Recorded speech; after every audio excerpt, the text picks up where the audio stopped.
Welcome to the RNL Revolution Nothing Less show. This is our 171st episode on October 26, 2023. My name's Andy Z. I'm the host of the show, coming to you from Los Angeles, California.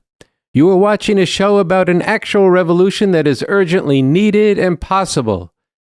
The Revolution Nothing Less show brings to you why a revolution is necessary, why nothing else and nothing less can even begin to solve the truly horrific and monumental problems humanity faces here and around the world. My name is Sansara Taylor. I'm the co-host of the Revolution Nothing Less show, and here we not only break down why a real revolution and nothing less is what's needed to emancipate humanity from all that this system of capitalism and imperialism causes, all the hell on earth it brings, but we get into how we need to be working now, all of us, each of you watching even for the first time, to bring about and prepare for the time when millions are ready to go all out and put it all on the line to bring this system down and bring into being a far better future for humanity.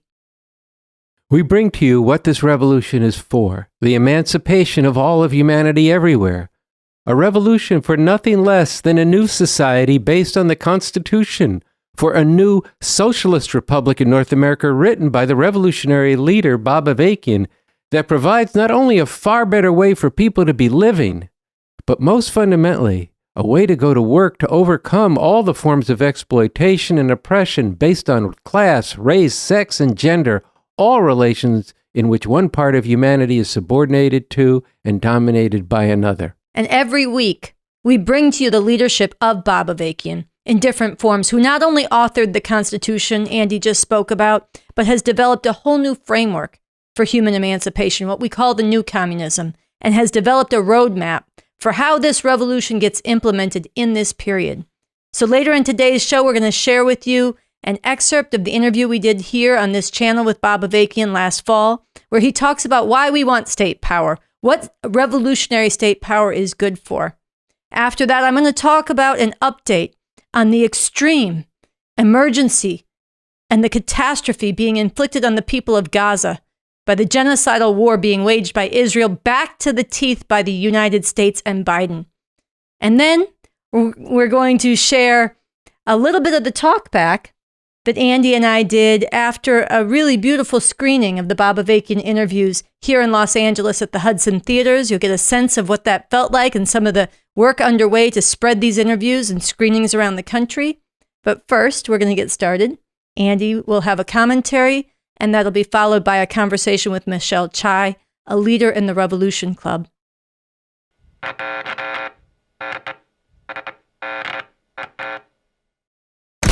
I want to begin with some observations to frame what is to follow on today's show and to directly challenge all of you watching or listening. We're living in a moment when unspeakable horrors are being piled upon great horror. This past week, Israel's bloodlust vengeance against the Palestinian people in Gaza shocked the conscience of millions. And with the impending ground invasion threatening to spill into wider regional and even world war, scientists analyzing the climate changes of the last year issued a terrifying report. And on Wednesday, a Christian fascist fanatic was elected to be Speaker of the House of Representatives, accelerating the drive to fascism and further cleaving the divide among the rulers and all throughout society.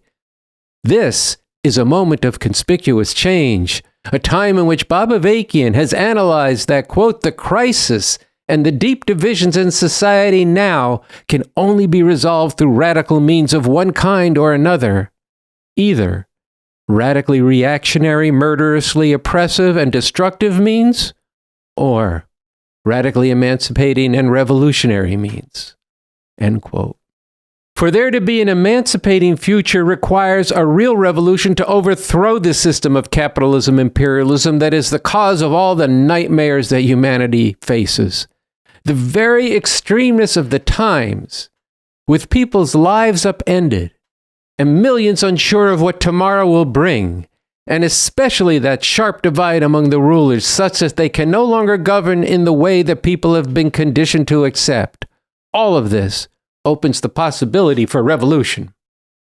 This requires making this revolution known, why it is necessary, why it is possible, what's the strategy and the plan to win, the goal and the vision of the new society that's in the Constitution for a new socialist republic in North America, written by Bob Avakian, and the very fact that we have leadership in Bob Avakian. All this needs to be known. And after this commentary, Michelle Chai of the Revolution Club here in Los Angeles will be talking about plans for a major week from October 28th through November 5th that all of us, each of us, and each of you watching, and all the people we can reach and gather need to throw in with the biggest way you can to make a real advance in this revolution now. But first, I want to speak about 3 developments of the past week and underscore that each of these events not only heightens the urgency of making revolution, but also, though this is more hidden, heightens the basis to make real leaps and advances in getting this revolution known and taken up by growing numbers of people now. At the top of the call for this upcoming Revolution Nothing Less week is this: climate, war, fascism. The future of humanity is endangered. These are 3 sharpening fault lines, each of which have set humanity on a collision course with disaster, potentially including the destruction of humanity, and each of which, along with all the other forms of exploitation and oppression of people here and around the world, cry out for and opens the potential for the masses of people to demand a whole new way to live in a fundamentally different system. This past week, the publication Bioscience, produced by the American Institute of Biological Sciences, published their 2023 climate report. It begins with this. Listen to this. Quote, "Life on planet Earth is under siege. We are now in uncharted territory. We are entering a situation no one has ever witnessed firsthand in the history of humanity," end quote. The report then goes into extensive scientific analysis of the last year of floods, fires, heat, and more, concluding with this, quote, "As scientists, we are increasingly being asked to tell the public the truth about the crises we face in simple and direct terms. The truth is that we are shocked by the ferocity of the extreme weather events in 2023. We are afraid of the uncharted territory that we have now entered," end quote. This is humanity's alarm clock going off once more after hitting the snooze button too many damn times. We have shown in past episodes of the RNL show that capitalism, imperialism is at the root of the global warming, and only a revolution for a radically different socialist system can create a sustainable way of life. The second word that opens the call for the Revolution Nothing Less week headline is this: war. Sansara will be detailing just some of what has happened in Gaza during the last week. Rarely in history has there been such a genocidal siege and devastation of millions of people locked in a small area and pulverized from above, starved of food, water, and medicine. And for all the horror of what is being done to the Palestinian masses trapped in this killing field, this conflict now has the potential to spin into a wider war, a regional war, and even a global war. And President Biden has linked support for the Israel genocide to support for Ukraine, and in his request for war funds, even linked this to threatening China as well. Yet what is going down in Gaza has prompted millions around the world and many thousands here in the U.S. to take to the streets, including, very heroically, sections of Jewish people who are standing up against the bullshit lie that being opposed to the Zionist state of Israel is anti-Semitism. It is not. The United States' total support and barely concealed active participation in the Israeli war in Gaza will continue to propel people to question and to stand up for justice. This is extremely important, but there can be no lasting justice, no peaceful future, and no respect for all life under this system. Those who understand this must not squander this moment. We must act together now, not only against what is being done in our name, but most decisively and with great urgency and revolutionary passion to impact society and organize masses of people into the revolution now. And there is real potential to do so. But that will require a lot of struggle with the very people who need this revolution. And this past week, there have been developments in the consolidation and initiative of the Fascist Republican Party. Last week, I spoke of the unprecedented period where there was no leadership of the House of Representatives in Congress, as the most fascist, Trumpian section of the Republican Party fought to put in one of their own as Speaker. They succeeded on Wednesday, voting Representative Mike Johnson of Louisiana to be the Speaker of the House, next in line to be President after the Vice President. Speaker Mike Johnson is a theocratic, Dark Ages Christian fascist fanatic. He calls homosexuality inherently unnatural. He opposes abortions fanatically. He fought to overturn Biden's election. He believes that God has ordained him and Trump to rule, and Trump pushed for Johnson's election and got his way. Immediately after Mike Johnson became Speaker of the House, the Democratic leader of the Senate, Chuck Schumer, called on Johnson to be bipartisan and work together to govern responsibly. If Speaker Johnson chooses the bipartisan path, we can do great things for the American people, just as we did last Congress with an evenly divided Senate and a narrowly divided House. I look forward to working constructively with Speaker Johnson and congratulate him on his election. There you have it. Chuck Schumer, who is perhaps the Senate's biggest backer of Israel's genocidal assault on the Palestinian people, reaches across the aisle to this fascist. Biden, Schumer, the fascist Republicans, the whole ruling class are, as Bob Avakian has said, quoting Malcolm X's powerful statement, quote, bloody-jawed wolves, end quote, with the blood streaming out of their mouths while they hypocritically speak of freedom and rights and even dare to talk about peace. And Bob Avakian has also said, quote, all of this and everything that is happening with the developing situation involving Palestine and Israel, along with Biden's push to heighten the danger of war with Russia and China, and how this further shines a light on the very nature of U.S. capitalism imperialism, highlights once more the crucial truth that we, the people of the world, quote, we can no longer afford to allow these imperialists to dominate the world and to determine the destiny of humanity. They need to be overthrown as quickly as possible. And Bob Avakian has also said it is a scientific fact that we do not have to live this way. In light of all that I have spoken of, the Revolution Nothing Less Week must not be a time of just small incremental advances for the movement for revolution. This can and must be a time when we are making big leaps in impacting society and organizing people into the revolution. The situation is urgent, and it also opens up the possibility for more and more people to get with the revolution. And with that, let's go now to Michelle Chai and the Revolution Nothing Less Week.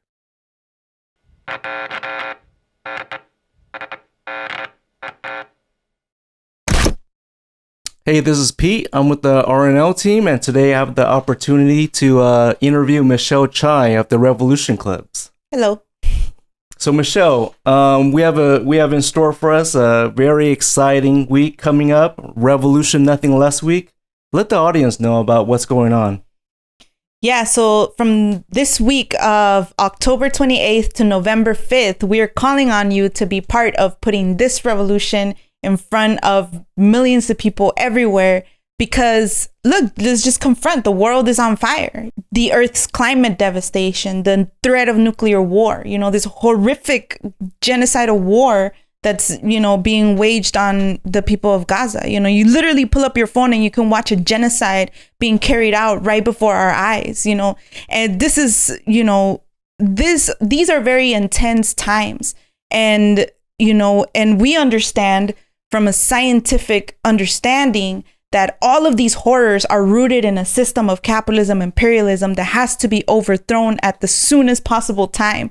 And here we are a year into the 2024 elections, where things are sharpening up and we're coming from behind, This week, we're going to take a major step in actually getting out there with revolution, nothing less, up against all these dead ends and the ways that people are being led in all sorts of directions, because things are shaping up in a way where we have to be prepared to lead the masses of people to go where it's needed, which is a real overthrow of this system, nothing less.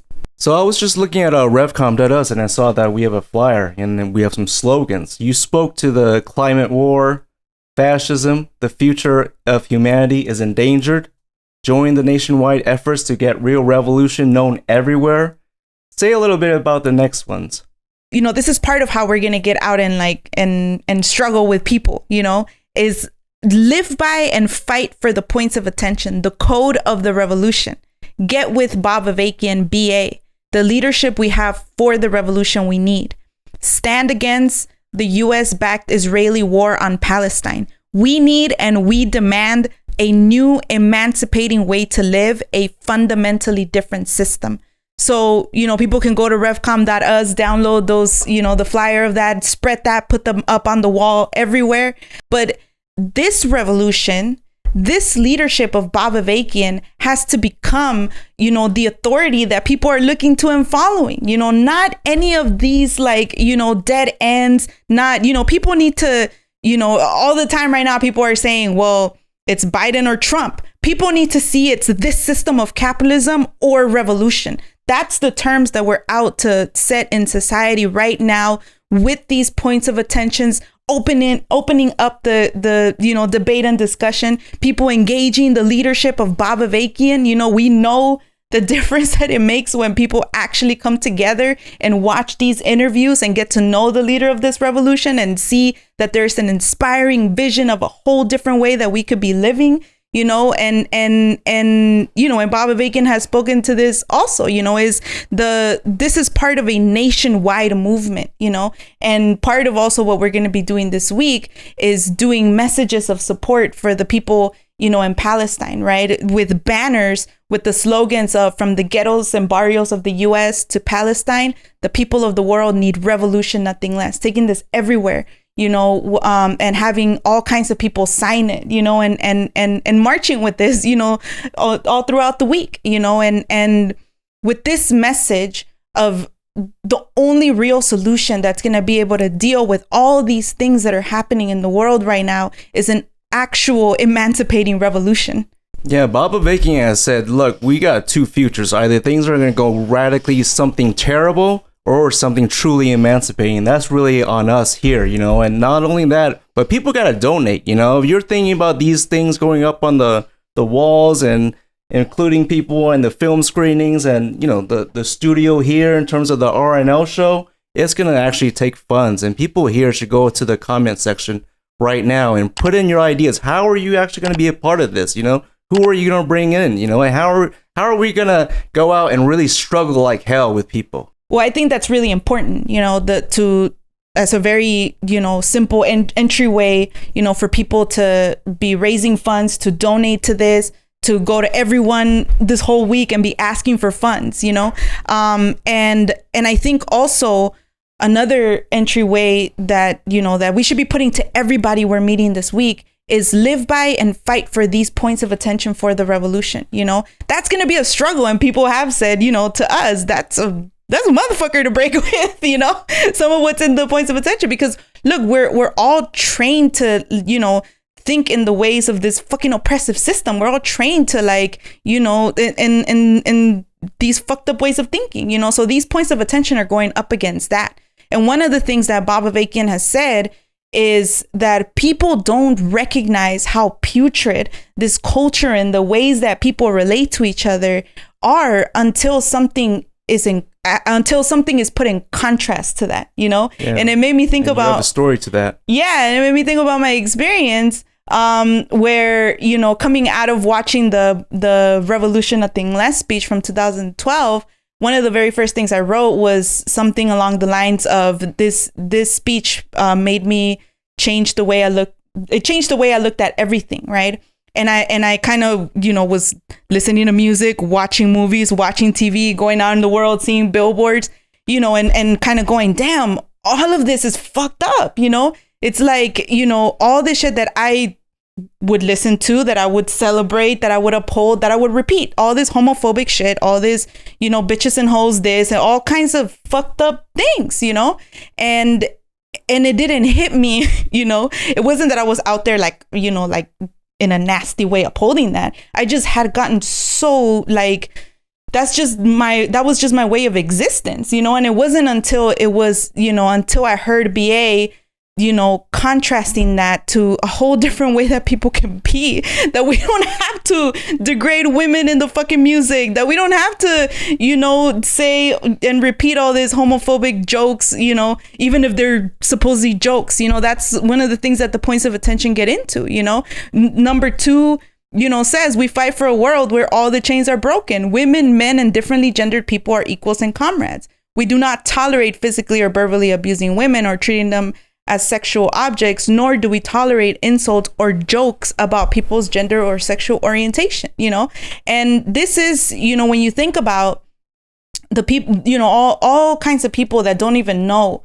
that they're celebrating the chains of oppression, that they're going along with the chains of oppression, to be confronted with, we have to break these chains and represent and fight for and model a whole different way of living as part of bringing that world into being right now, and that they can actually be part of that starting now, that this is what we're working on this week, y'all. Yeah. Now I want to be a part of that. I'm looking forward to this week. So any last words, Michelle? Yeah, last words is join us wherever you are, October 28th to November 5th, Revolution Nothing Less Week. Start, go on our website, revcom.us, download the points of attention for the revolution, download the Bob Avakian provocations, get out starting right away, start getting them up on the walls, capture people's attention with these slogans, with these provocations, right? And get connected with people, wherever you are in the country, right? But you're part of a nationwide week, right? So send us pictures, send us ideas, send us what it is that you're doing. Gather your friends that Thursday to watch the Revolution Nothing Less show, and you might see some of your pictures that you're sending in up on the show, and get in touch with us, get in touch with us. Let us know what you're doing, what your ideas are, and let's go, y'all. So with that, I'm down for it, and let's go.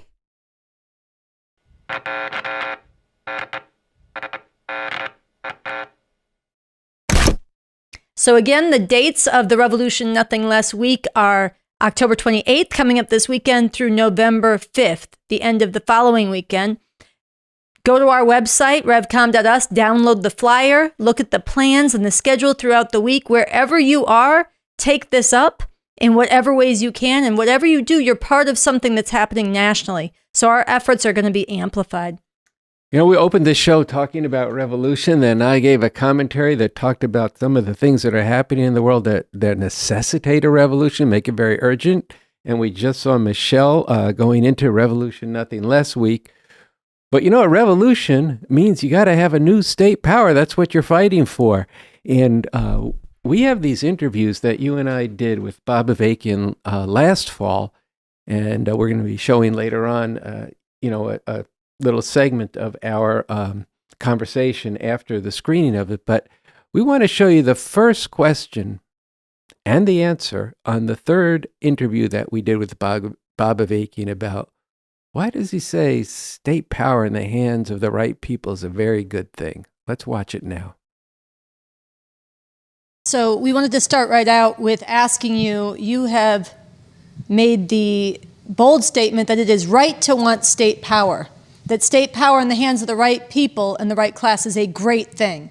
And to wildly understate it, this is not how most people think about state power. Why is state power a great thing? Well, you have to begin with what you referred to, in the hands of the right class of people, the right kind of state power based on the right kind of system. One reason why a lot of people may not think state power is so great is because they're living under the exercise of it by these monstrous oppressors. So the idea, the idea is promoted, power corrupts, absolute power corrupts absolutely, and all this bullshit from some British lord, So people are, inclined to look at the way things are now and how power is exercised and have a hard time imagining it could be exercised in a different way by different people. And so the reason I say state power is a great thing is because in order to do all the things that we need to do to uproot all this oppression, you have to have power in society in order to do them. I mean, the reason we can't do them now is because the wrong people, that is a class of exploiters, the capitalist imperialists, have state power and use that state power to suppress any attempt at seriously uprooting all this oppression. So we need a different kind of state power, a socialist state power that, first of all, is radically different in terms of what it's based on, what it's aiming for, and also whom it involves in the exercise of state power. It's involving the masses of people increasingly in playing an initiating role and a conscious role in transforming society. And unlike the present system, socialist state power backs up the masses of people in moving to uproot all this oppression, while it also provides leadership to them to see what they're up against, what are the contradictions they have to break through on in order to uproot all this, and how to wage that struggle. So it's a completely different kind of state power. Any idea, just think about it, any idea that you were going to overthrow the existing system and then you're not going to have any state power, guess what happens? You are going to have state power. It's going to be the state power you just overthrew will be back in power in a quick minute. So the whole idea that you can do without a state, without state power, yes, you need a radically different kind of state power, but you need power to be able to lead masses of people and back them up in making all these transformations. What happens now when people go out? First of all, the state power, I'll just back up a second, will be radically different. You're not going to have a police force that murders people on a daily basis in order to maintain a system of oppression. The police forces, we will need police forces, we will need armed forces to defend the revolution. But these forces will be radically different. They will be the masses of people who have risen up to make the revolution in the first place. That's from whom the police and the armed forces will be drawn. And I've made the statement before. Some people say, "Whoa, wait a minute! You're going to take all these people out here running around right now, shooting each other and selling drugs, and you're going to give them state power?" I don't think so. I don't think I want to be part of that. No, we're not talking about people as they are now. We're talking about people. Go back to the question that Andy raised in a previous talk. Previous interview we were doing, people as they've been radically transformed, as they've radically transformed themselves on the basis of being struggled with in the course of transforming the world and making revolution. So then, the state power is going to be in the hands of masses of people who've been struggled with to be emancipators of humanity and to make a revolution on that basis. And, there's a lot of experience in the history of revolution, and particularly communist revolution, that we can draw from, that it is possible to transform people. Like when they made the revolution in China, for example, which took a different path, just to be clear, for anybody out there, just to be clear, was a revolution that in those particular circumstances was made by waging armed struggle from the very, very beginning. Armed struggle from the beginning and throughout. That was the character of the Chinese Revolution because of the particular character of Chinese society and the conditions that they were dealing with. Our revolution is different. It's a period of carrying out the three prepares through political and ideological work and, standing up and defending the people and fighting the power, but not attempting to wage an armed struggle until the conditions for that have been brought into being. That's where the three prepares come in. That's what we're working toward, but that's not what we're doing now. But there's still something to learn from the Chinese Revolution. When Mao started up the People's War in China, the armed struggle against the existing oppressive government and the imperialists who were behind it, the U.S. and Britain in particular, he said, "I went to the brave elements, what we might call the brothers and sisters on the street, in our circumstances." He said, "I went to them because they weren't afraid to die. But then a tremendous amount of struggle had to be waged. What's this about? What's this armed struggle for? This is not armed struggle to go out and rip off people. You know, they had to have points of attention, you know, to make sure that the people were adhering to the principles of the revolution and applying the principles of the revolution. You know, things like you don't take a needle or a thread from the masses of people. You don't go about, you know, this was mainly a male army at that time, although the masses of women did become involved. You don't go abusing women. You know, there are different principles here that have to do with the revolution that we're carrying out. And there was struggle, and they, you know, that's why they had to have those points of discipline and points of attention. So we're talking about masses of people who've been transformed through struggle and transforming themselves in order to bring about the revolution we're talking about and bring into being the necessary state power. But that state power, once established, will be completely different, radically different. The role of state power and whether it really serves the revolution to emancipate the masses of people or whether it actually constitutes another oppressive force over the masses of people is determined by the content of that state power, by the line, the politics and ideology and program that it's based on and that is leading it. That's how you know, and that's how the masses of people can be led to evaluate what's the character of this state power. Is this state power that's standing above the mass of people and turning into an oppressive force that's going to actually restore the old system of exploitation and oppression? Or is this a state power by its content, by its actions, by the way it's being led, by what it's fighting for, by what's guiding it, is actually backing up and supporting the masses of people in emancipating themselves and supporting the revolution throughout the world toward the same goal of emancipation, uprooting and eliminating all antagonistic conflicts among people, all forms of oppression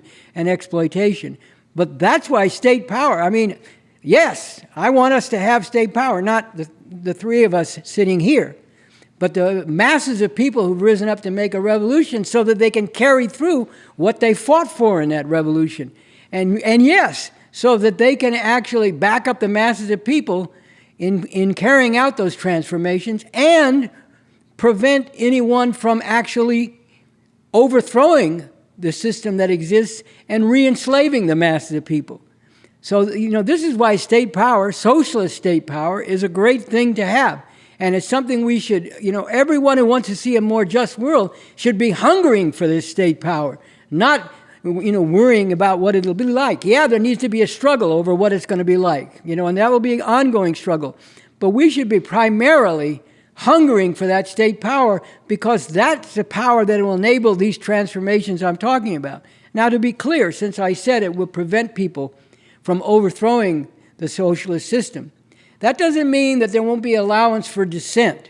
Doesn't mean that we don't need a lot of intellectual and cultural ferment. We do. That's all embodied in the Constitution for the new socialist republic in North America.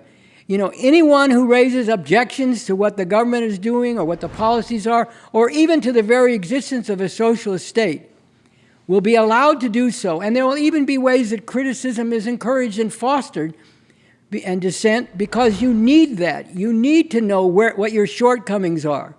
And the masses of people need to thrash out what's right and wrong, what will really lead to on the road of emancipation, and what, you know, even though it might say it's doing that, is actually leading back to the old way. So, you know, there'll be a flourishing and even a promotion of dissent. By that I mean even in the, you know, in the arts and the media and so on, provision made for people to have a vehicle to criticize and raise dissent, even while, you know, people who try to violently overthrow the new socialist system will be prevented from doing so. Oh, well, you're just like the people in power now. You know, that's what they say. You can dissent as long as you don't try to seriously challenge them. Well, no, we're not just like them. You know, for one thing, they don't encourage and promote dissent. They limit dissent within a very narrow sphere. But second of all, once again, we're back to what's the nature, what's the character of that state power? And the reason we're not like them is because what the state power is for, what it concretely does, what it supports the masses of people in doing, what philosophy or ideology, what program, what politics, what social relations, it's all embodying and promoting, which are the complete and direct opposite of what exists under this system. So no, we're not just like them at all. We're radically different.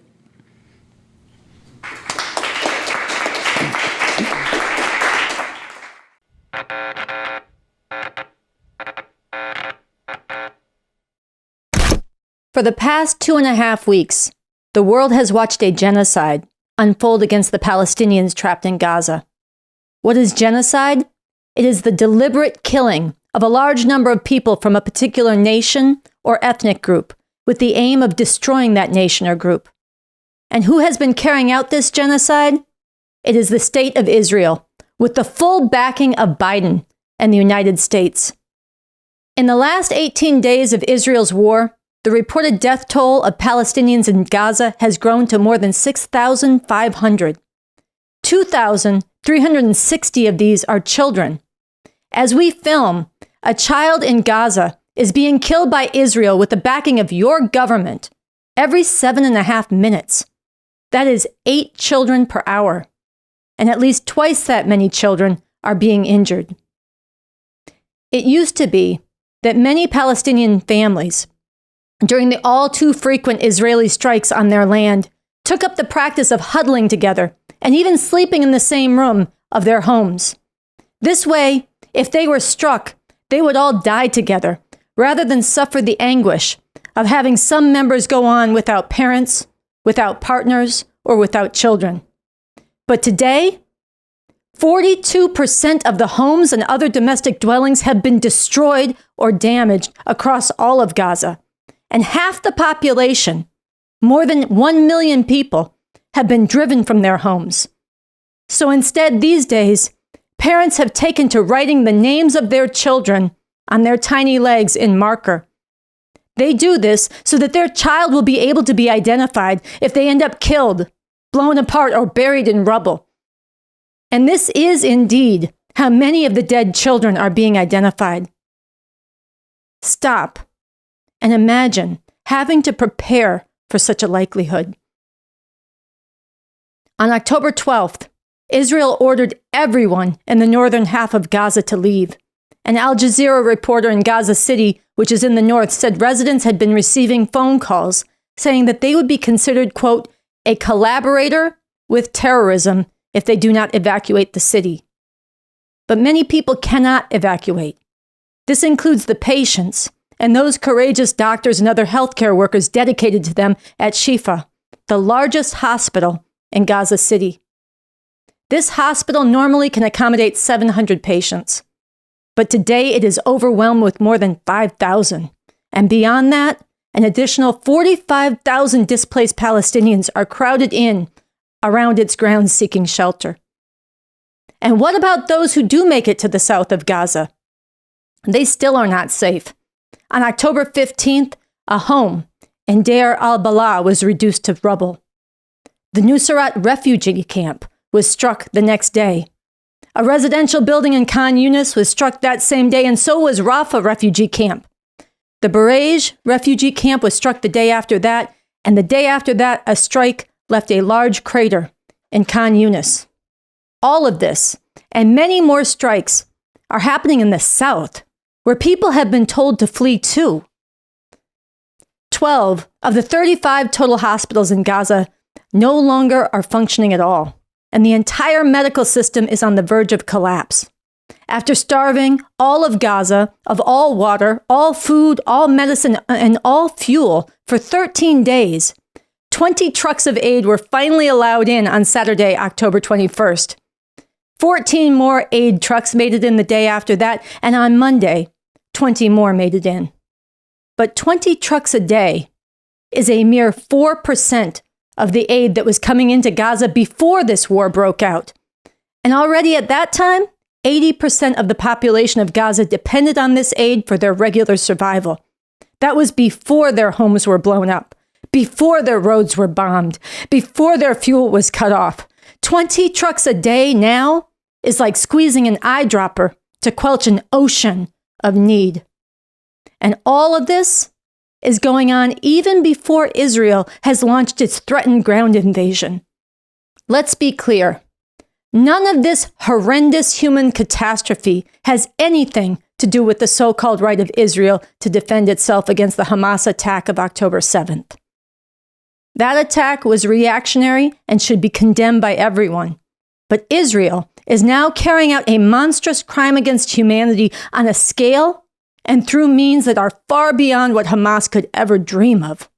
As Bob Avakian has put it, quote, Israel is a nuclear-armed military power, heavily supplied and supported by the dominant imperialist power in the world, the United States. Israel has for generations imposed apartheid oppression on the Palestinians, denying them basic rights, and especially with regard to the more than 2 million Palestinians in Gaza, half of them children. Israel has denied them even the means to live beyond the most minimal and desperate existence. And now Israel, with the full backing of the U.S. imperialists, is openly carrying out a genocide against the Palestinians. End quote. In simple terms, those who say I stand with Israel are really saying I stand with genocide. It is imperative that people in this country, in whose name this genocide is being carried out, act in determined opposition to all of this, and that people seriously look into and take up now the only real solution to all of this, a real revolution that overthrows and finally puts an end to the system of capitalism and imperialism that is driving these and so many other horrors here and around the world. So if you have been moved by any of what I have said today, then get into this revolution deeper. Watch the rest of today's episode of the RNL Revolution Nothing Less show and come back every week. Also go to our website, revcom.us. Among other essential things you will find there is a special publication called Bastion of Enlightenment or Enforcer for Imperialism, The Case of Israel, and a new piece from Bob Avakian called Palestine, Israel, Imperialism, War, the Danger of Even Greater War, and Revolution. The future is pivoting on what we do. Do not stand aside.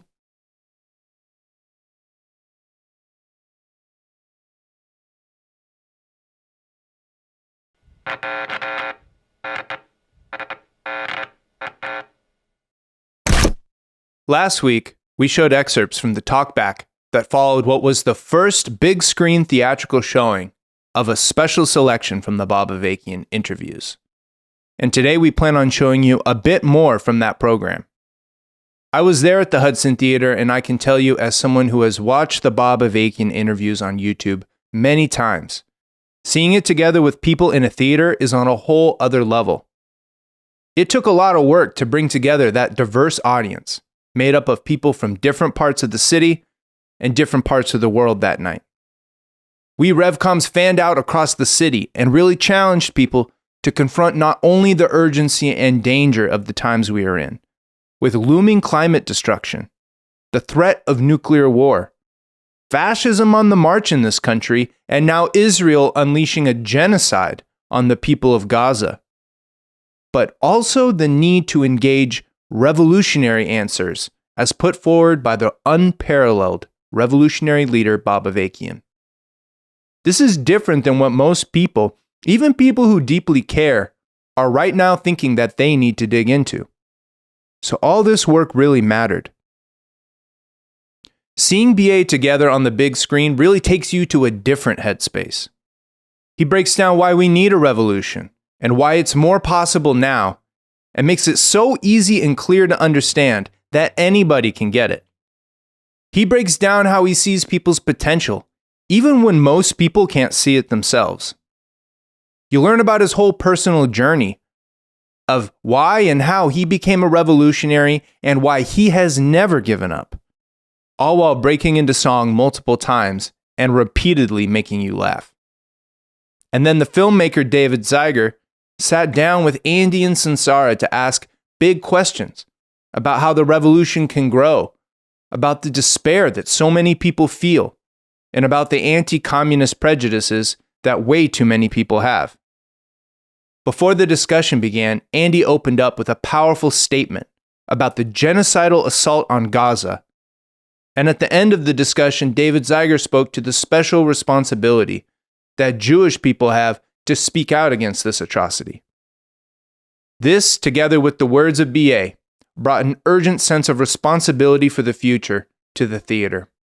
Then the energy and hope that got opened up through the program spilled into the cafe next door, and we stayed up talking with each other late into the evening. And all this was just a taste of the tremendous power of what can get opened up as people get into the interviews that we did right here on this show with Bob Avakian. And this is why we are so excited for the screenings of these interviews, with the next one planned on Sunday, November 5th at the new Parkway Theater in Oakland, California, and why it will be very important for people to wage the necessary struggle to make these screenings a real success, and for you to bring people together and watch these interviews wherever you are. Now, we want to bring you the last question and answer from David Zeiger to Sansara Taylor and Andy Z. Here David asks about how to deal with all the anti-communist prejudice out there. Let's watch.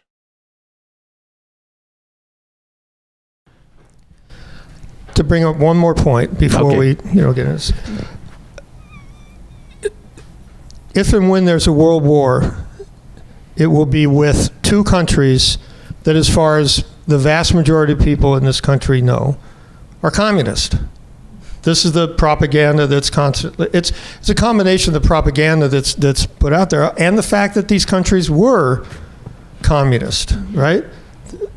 But for the majority, I mean, for kind of the what's in the zeitgeist is that that's what communism is, and who the hell would want to live in that?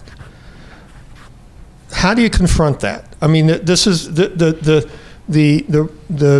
new communism comes on the backs of two revolutions in which more than half of humanity participated in and created these revolutions. Both of them are now just the opposite of what they were when they started. How do you deal with that? How do you deal with that on a day-to-day basis? And I'm sure, when folks go out with the new communism, you probably run into this constantly. Well, I'll give a twofold answer, and one of them will echo what Andy just said. I think principally we need to go out with Bob Avakian and the new communism and let people meet this in the world as it is and encounter it. And when you watch these interviews, when you read BA's works, when you watch the Revolution Nothing Less show, when you go to the website revcom.us, and when you meet the Revcoms out in the world, you should encounter people who are on fire with a liberating vision of how the world could be, and including the profound breakthroughs that Bob Avakian has made. One of them we made a point of including BA has rooted out of the communist movement the poisonous notion that the ends justify the means, and that your means of fighting have to be consistent with your liberating ends, that you can't be a revolution for revenge or payback, or the people who are on the bottom are now get to be on the top. What the state of Israel became, Jewish people lived through the greatest horror, one of the greatest horrors in human history with the Holocaust, and then in the name of that a section says, Israel, now we can do this to anybody else we want. Not what all Jewish people said, but anyway, BA has repudiated the ends justify the means. He's made other breakthroughs, and people have to encounter this in the strategy and the person and the leadership that we have and come into this revolution in the madness of today with the vision of the future. In that context, it's very important that in that context, not as a stage first, but in that context that we say, first of all, most people have no idea what they're talking about communism. They've been lied to. They've been propagandized, they've been brainwashed, it's been put on them, it's institutionalized, it's funded, it's like everywhere. And so they don't know what they're talking about, and we need to set the record straight, even as we are making clear that what Bob Avakian has done is not just a repeat of those first revolutions you're talking about in the Soviet Union and in China. And so one of the things we're doing right now is we're doing a campus campaign and tour with Raymond Latta to go out, and it's literally called The Revolution. And now I'm going to say it's literally called and mess up the title. But it is the new communist revolution we need up against the anti-communist brainwash you are getting. And it's to take that on and contrast it. And he has the goods, and he actually exposes, and we put it on the Revolution Nothing Less show, how the lies are manufactured and propagandized, including in the highest levels of academia and so-called rigorous knowledge in this country about how, just garbage lies about Mao Zedong being murderous, not true. He was a leader of an emancipating revolution that doubled life expectancy in China, met the healthcare needs, the food needs. These were liberated women. These were liberating societies before they were reversed. But also, BA has gone further, and we have to do better and different in some significant ways. Which is why it's important to go out with the new communism straight up, and in that context, take on the brainwash. And it's actually is a question. I will say this right now. It's one question that a lot of young people, not enough, but a lot of young people do have an ear for socialism right now, for anti-capitalism such that they understand it. And we have to fight to actually rip that open in the way it needs to be ripped open. Well, I know you're looking at the watch and stuff. I know because we want to hear from you in the in the cafe afterwards. People don't know what they're talking about. That's a very important thing. And look, these revolutions in the 20th century were tremendously liberating experiences. And they happened in countries that were extremely backward in terms of their economic development. And you just mentioned one factor there, the life expectancy in China going from 32 years to 68 years in just 2 decades. 65. I think it was 65. 65. Yeah. All right. But the point is, yes, there was those kinds of changes which make a big difference.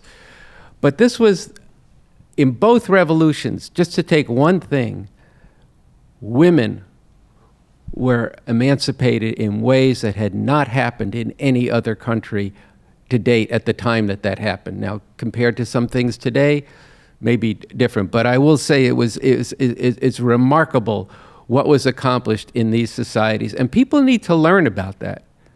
When we went to school, we were taught that the slaves in America were happy and taken care of. Now, how many people believe that now? Almost nobody. Now, certainly the slaves and the descendants of slaves didn't think that, although some even did, played those roles in movies. So you've been told a false history, and there is that information that people can learn, and Raymond Latta brings that. Right now we have a series on our website on the Great Leap Forward. So that's one aspect. The other thing is, and the key thing is the new communism, and time doesn't permit to actually go into more than you talked about the question of revenge, but on the entire process of having a constitution that can actually traverse the problem of that. When you make a revolution, people are part of it and they start to change, but they're still the same people they were before. And now that things get better for the most oppressed, they may want to stop right there. And not all the time. There's a whole segment of this interview where he talks about that why he wrote the Constitution is because under the new society, not everybody wants to go forward to continue to revolutionize society all the time. And how do you do that without coercing people into it by putting a gun to their back? This is an entirely different approach to how you would lead people to continue the revolution after the revolution to the point where we could emancipate all of humanity. This is something that is exhilarating. It is an unbelievable breakthrough in what a revolutionary society would be. And so, yeah, we got a lot of work to do right now to be able to flip the script on that people have been told. But, you've been lied to by a lot of shit in this country. Okay, you've been, yeah, and I think people get a sense you've been lied to about just about everything of importance. So what makes you think they told you the truth about the first stage of communism? Come on. Why, the only thing they told you the truth about is the only other system that stands against capitalism was no good. What if we told you, come up with an idea for a new system, and we wrote what capitalism actually is? People would look at that, Bob Avakian, they look at that and say, what the fuck is that? What kind of system is that where you go to work for somebody else, he gives you enough for the first 3 hours, then he takes everything else after that and then reinvests it to get more machinery to throw you out of work and move some of his plant overseas? What kind of system is that? That depends on people being divided by race and by gender and all of that just to be able to exploit people here and around the world more. That's an insane way to organize society. But people have been lied to. They haven't been told, and I'm oversimplifying things, but not by that much. This is a crazy system, and you're told it's the best of, this is the greatest country in the earth. It's the only system it could be. It's eternal. And all these learned people say the same thing, when in fact, it's completely unnecessary. We could get beyond it, and people could learn to work and live together in a cooperative society that's going on to overcome all forms of oppression and exploitation. And that should be inspiring to people. And people had even an ounce of creativity, of curiosity, they would actually be interested in finding out about that. But we need all of you to make this a mass question. I'll just tell you, LA's a big city. We were able to bring this interview out to about 4 neighborhoods, maybe about 20 square miles out of 100 square miles. That's not enough. We've got to get this out over the whole country in the next year. We've got to get 10,000 people and then 100,000 people watching the RNL show, not 2,000, okay? We have to change this, and we need you to be part of that. So that's my pitch, but it's not just some sales pitch. It's actually the future of humanity that's at stake.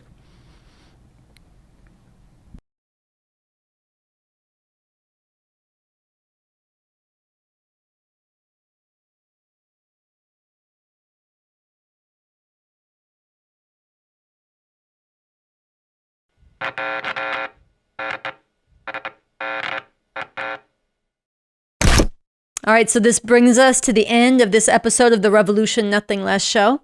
Before we close out, I want to remind you, as I did last week, that if you want to see the entire talkback that Andy and I did at the Hudson Theaters following this big screening of the Bob Avakian interviews about a week and a half ago, you need to be a Patreon member and supporter of this show. That means you need to be part of giving regularly once a month at whatever rate fits your budget, or maybe push it a little bit, as little as $3 a month.